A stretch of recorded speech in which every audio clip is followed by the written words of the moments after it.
Olá, seja bem-vindo ao canal Leitura da Bíblia 365.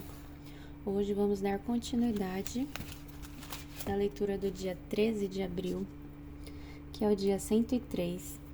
Vamos continuar a leitura em Josué, capítulo 7, versículo 16 até o capítulo 9, versículo 2. Logo cedo, no dia seguinte, Josué reuniu Israel de acordo com suas tribos, e a tribo de Judá foi escolhida. Os clãs de Judá vieram à frente e o clã de Zerá foi escolhido. As famílias de Zerá vieram à frente e a família de Zimirim foi escolhida. Cada homem da família de Zimri foi trazido à frente e Acã, filho de Carme, filho de Zimri, filho de Zerá, da tribo de Judá, foi escolhido. Então Josué disse a Acã: meu filho, dê glória e louvor ao Senhor Deus de Israel. Confesse e conte-me o que você fez. Não esconda de mim. Assã respondeu: de fato, pequei contra o Senhor, o Deus de Israel. Foi isto que fiz. Entre os despojos, vi uma bela capa da Babilônia, cerca de 2,5 kg de prata, e uma barra de ouro com pouco mais de meio quilo. Eu os desejei tanto que os tomei para mim. Então, escondidos no chão, debaixo de minha tenda, com a prata por baixo. Josué mandou alguns homens fazerem uma busca, e eles correram até a tenda e encontraram escondidos ali os bens roubados, como Assã tinha dito, com a prata por baixo. Tiraram os objetos da tenda e os levaram a Josué e a todos os israelitas, e depois os colocaram no chão na presença do Senhor. Então Josué e todos os israelitas tomaram Assã, filho de Zerá, a prata, a capa e a barra de ouro, e também os filhos e as filhas, os bois, os jumentos e as ovelhas, a tenda e tudo o que pertencia a Assã, e levaram ao vale de Acor. Josué disse a Acã: porque você trouxe desgraça sobre nós, agora o Senhor trará desgraça sobre você. Então todo o povo apedrejou Acã e sua família e queimou os corpos. Ergueram sobre a Acã um grande monte de pedras, que continua lá até hoje. Por isso, desde então, aquele lugar é chamado de Vale de Acor. Com isso, a ira ardente do Senhor se apagou. O Senhor disse a Josué: não tenha medo, nem desanime. Pegue todos os seus homens de guerra e avance contra Ai, pois eu lhe entreguei o rei de Ai, seu povo e sua terra. Vocês os destruirá como destruiu Jericó e seu rei. Desta vez, porém, poderão ficar com os despojos dos animais. Prepare uma emboscada atrás da cidade. Então Josué e todos os seus homens de guerra partiram para atacar Ai.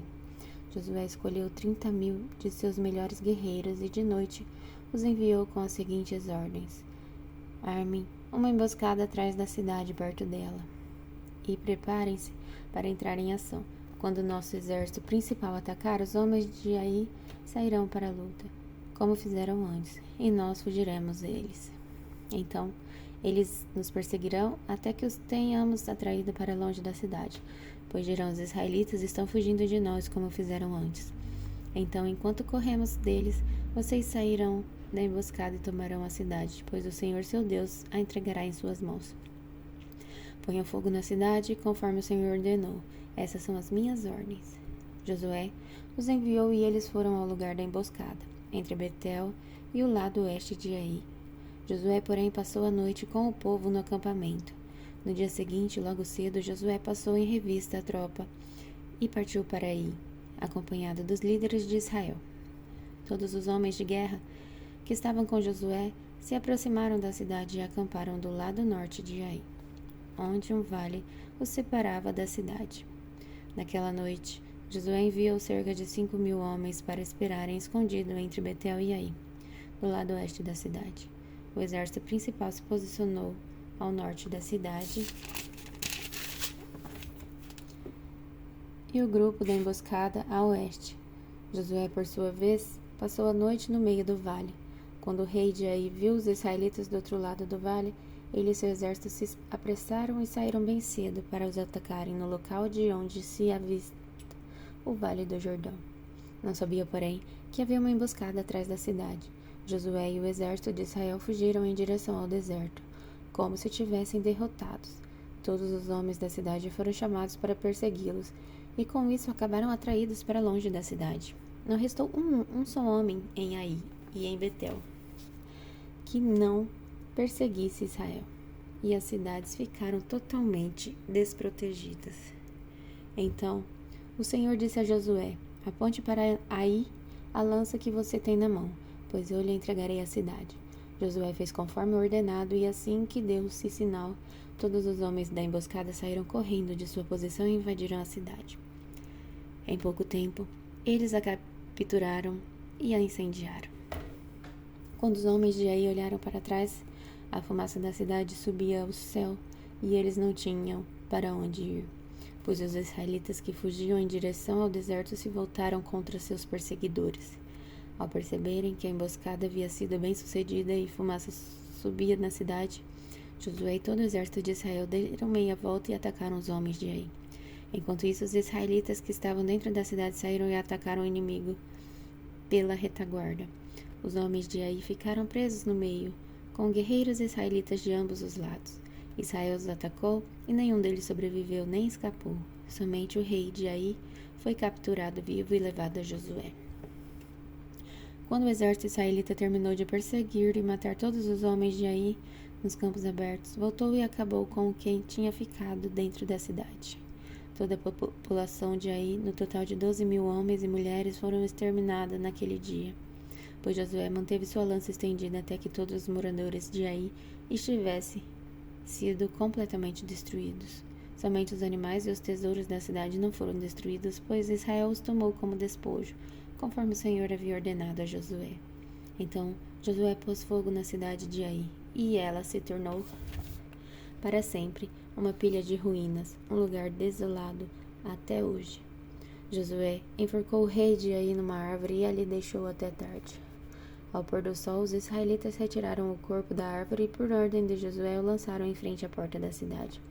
Sobre ele levantaram uma pilha de pedras que permanece lá até hoje. Então Josué construiu no Monte Ebal um altar ao Senhor, o Deus de Israel. Seguiu as ordens que Moisés, servo do Senhor, havia escrito no livro da lei. Faça um altar de pedras inteiras, em sua forma natural, que não tenham sido trabalhadas com ferramentas de ferro. Sobre o altar apresentaram ao Senhor holocausto e ofertas de paz. E enquanto os israelitas observavam Josué, copiou nas pedras a lei que Moisés lhes tinha escrito. Todo Israel, tanto os estrangeiros como os israelitas de nascimento, junto com os líderes, oficiais e juízes, se dividiu em 2 grupos. Um grupo ficou em frente ao monte Gerizim e o outro em frente ao monte Ebal. Entre os 2 grupos, que estavam voltados um para o outro, ficaram os sacerdotes levitas que levavam a arca da aliança do Senhor. Tudo foi feito de acordo com as ordens transmitidas de antemão por Moisés, servo do Senhor, para que o povo de Israel fosse abençoado. Em seguida, Josué leu todas as bênçãos e maldições que Moisés havia escrito no livro da lei. Cada palavra de cada ordem de Moisés foi lida para toda a comunidade de Israel, incluindo as mulheres, as crianças e os estrangeiros que viviam entre eles. Todos os reis a oeste do rio Jordão souberam do que havia acontecido. Eram os reis dos hititas, dos amorreus e dos cananeus, dos fariseus, dos heveus e dos jebuseus que viviam nas montanhas, nas colinas do oeste, ao longo do litoral do mar Mediterrâneo, até as montanhas do Líbano, ao norte. Esses reis juntaram suas tropas para lutar como um só exército contra Josué e os israelitas. Agora vamos continuar em Lucas, capítulo 16, versículo de 1 a 18. Jesus contou a seguinte história a seus discípulos. Um homem rico tinha um administrador que cuidava de seus negócios. Certo dia foram lhe contar que esse administrador estava desperdiçando seu dinheiro. Então, mandou chamá-lo e disse: "O que é isso que ouço a seu respeito? Preste contas de sua administração, pois não pode mais permanecer nesse cargo." O administrador pensou consigo: "E agora? Meu patrão vai me demitir, não tenho força para trabalhar no campo e sou orgulhoso demais para mendigar. Já sei como garantir que as pessoas me recebam em suas casas quando eu for despedido." Então ele convocou todos os que deviam dinheiro a seu patrão. perguntou o primeiro. Quanto você deve ao meu patrão? O homem respondeu: Devo 100 tonéis de azeite. Então o administrador lhe disse: Pegue depressa a sua conta e mude-a para 50 tonéis. E quando você deve a seu patrão? Perguntou o segundo. Devo um cesto grande de trigo, respondeu ele. E o administrador disse: Tome sua conta e mude-a para 80 cestos. O patrão elogiou o administrador desonesto por sua astúcia. E é verdade que os filhos deste mundo são mais astutos ao lidar com o mundo ao redor que os filhos da luz. Esta é a lição. Usem a riqueza deste mundo para fazerem amigos. Assim, quando suas posses se extinguirem, eles os receberão num lar eterno. Se forem fiéis nas pequenas coisas, também o serão nas grandes. Mas se forem desonestos nas pequenas coisas, também o serão nas maiores. E se vocês não são confiáveis a lidar com a riqueza injusta deste mundo, quem lhes confiará a verdadeira riqueza? E se não são fiéis com os bens dos outros, por que alguém lhes confiaria o que é de vocês? Ninguém pode servir a 2 senhores, pois odiará um e amará o outro. Será dedicado a um e desprezará o outro. Vocês não podem servir a Deus e ao dinheiro. Os fariseus, que tinham grande amor ao dinheiro, ouviam isso tudo e zombavam de Jesus. Então ele disse: Vocês gostam de parecer justos em público, mas Deus conhece o coração. Aquilo que este mundo valoriza é detestável aos olhos de Deus. Até a chegada de João, a lei de Moisés e a mensagem dos profetas eram seus guias. Agora, porém, as boas novas do reino de Deus estão sendo anunciadas e todos estão ansiosos para entrar. É mais fácil o céu e a terra desaparecerem do que ser anulado até o menor traço da lei de Deus. Assim, o homem que se divorcia de sua esposa e se casa com outra mulher comete adultério. E o homem que se casa com uma mulher divorciada também comete adultério. Agora em Salmos, capítulo 82, versículo de 1 a 8. Deus preside a Assembleia dos Céus, no meio dos seres celestiais, anuncia seu julgamento. Até quando tomarão decisões injustas que favorecem a causa dos perversos? Façam justiça ao pobre e ao órfão. Defendam os direitos do oprimido e do desamparado. Livrem o pobre e o necessitado. Libertem-nos das garras dos perversos. Esses opressores nada entendem, são completos ignorantes. Andam sem rumo na escuridão, enquanto os alicerces da terra estremecem. Eu digo, vocês são deuses. São todos filhos do Altíssimo. Morrerão, porém, como simples mortais e cairão como qualquer governante. Levanta-te, ó Deus, e julga a terra, pois todas as nações te pertencem. E agora em Provérbios, capítulo 13, versículo de 2 a 3. Com palavras sábias, consegue-se uma boa refeição, mas os desleais têm fome de violência. Quem controla a língua terá vida longa. Quem fala demais acaba se arruinando. Até amanhã no dia 104.